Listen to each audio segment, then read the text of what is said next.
And keep in mind that America is the only country in the world based on the ideals of private property. But private property is incompatible with the collectivist premise of sustainable development. And if you doubt that, then consider this quote from the report of the 1976 UN Habitat I Conference, which said, quote, "Land cannot be treated as an ordinary asset controlled by individuals and subject to the pressures and inefficiencies of the market. Private land ownership is also," I love this, "private land ownership is also a principal instrument of accumulation and concentration of wealth, therefore contributes to social injustice." That is the philosophy of sustainable development. And another word for social justice, by the way, is socialism. Karl Marx was the first to coin the phrase social justice. Now, some officials in your local communities try to pretend that sustainable development is just a local effort to protect the environment. Just your local leaders putting together a local vision for the community. Have you heard that one? Then ask your local officials how it's possible that the exact language and tactics for implementation of sustainable development are being used in nearly every city around the globe, from Lewiston, Maine to Singapore. Local indeed.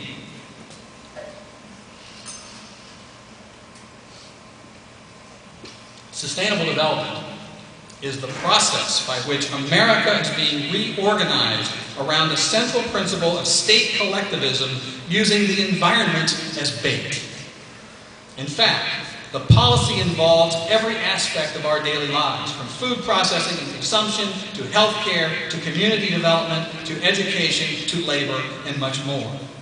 The best way to understand what sustainable development actually is can be found by discovering what is not sustainable.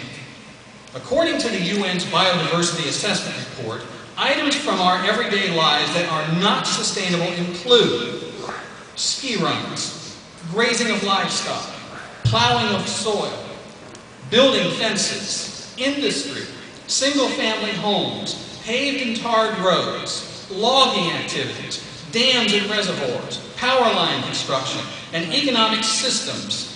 Get this, economic systems that fail to set proper value on the environment.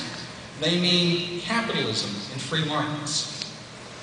Maurice Strong, Secretary General of the UN's Rio Earth Summit in 1992 said, quote, "Current lifestyles and consumption patterns of the affluent middle class involving high meat intake and use of fossil fuels, appliances, home and work air conditioning, and suburban housing are not sustainable."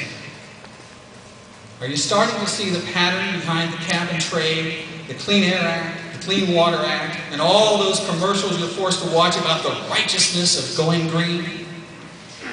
And I'm sure you've noticed changes in your life as you go about your daily routine, but haven't understood maybe where those changes and the ideas behind them are coming from.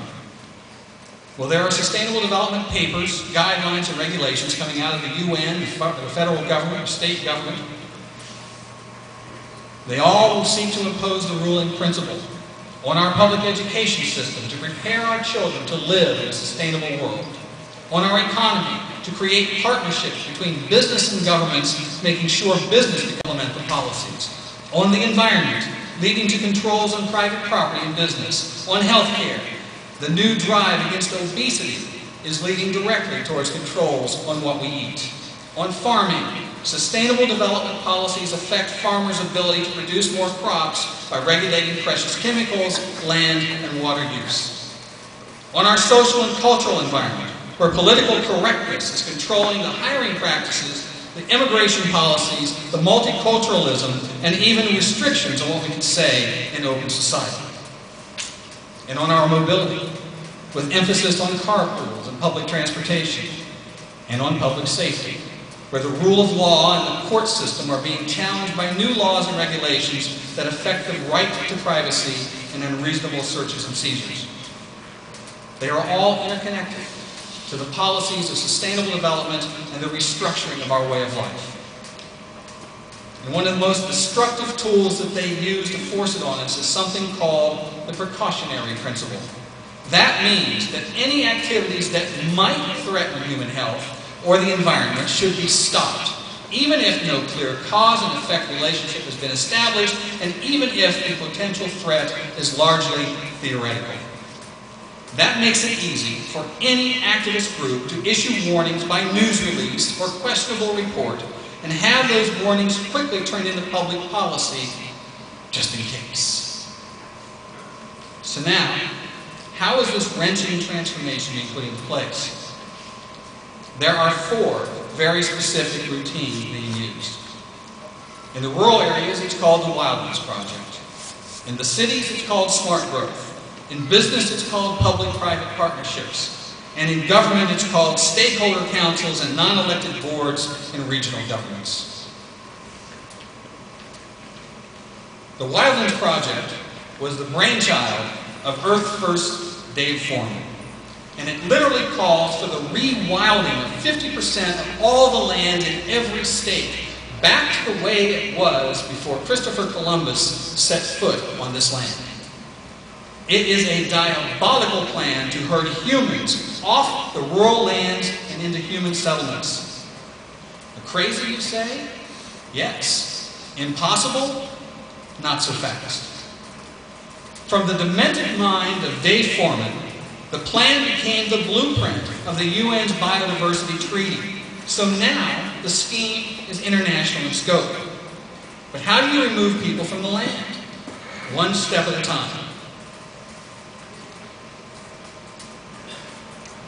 Let's begin with a biosphere reserve. A national park will do. A huge place where there is no human activity. How about Yellowstone National Park? Then you establish a buffer zone around the reserve. Inside the buffer, only limited human activity is allowed. Slowly, you squeeze until you squash that human activity. And once accomplished, you extend the area of the biosphere to the limits of the former buffer area, and then you create a new buffer zone around the larger biosphere and start the process over again. In that way, the Biosphere Reserve acts like a cancer cell, ever expanding until all human activity is stopped. And there are many tools in place to stop human activity to grow the reserve. Push back livestock's access to riverbanks and ranches. 300 feet ought to do it. When the cattle can't reach the stream, the rancher can't water them, and he goes out of business. Lock away natural resources by creating national parks. It shuts down the mines, and they go out of business. Invent a spotted owl shortage, and pretend it can't live in a forest where timber is cut. Shut off the forest. Then when no trees are cut, there's nothing to feed the mills, and there are no jobs, and they go out of business. Locking away land cuts the tax base. Eventually, the town dies. Keep it up, and there is nothing to keep the people on the land, so they head to the cities. The wilderness grows, just like Dave Foreman planned. It comes in many names and many programs. Heritage areas, land management, wolf and bear reintroduction, rails to trails, conservation easements, open space, and many more. Each of these programs is designed to make it just a little harder to live on the land, a little more expensive, a little more hopeless. Now, tell me how they can deny that the process is herding people into human habitat areas. And today, here in your area, one of the latest wildland schemes that you face is called Yukon to Yellowstone, or Y to Y. A 2,000-mile no-man's land corridor from the Arctic to Yellowstone. The second path is called smart growth. After they herd you into the city, they have more plans for you in regimented and dense urban communities. They put a line around the city and tell you no growth can take place outside that line. Urban sprawl, they say disdainfully.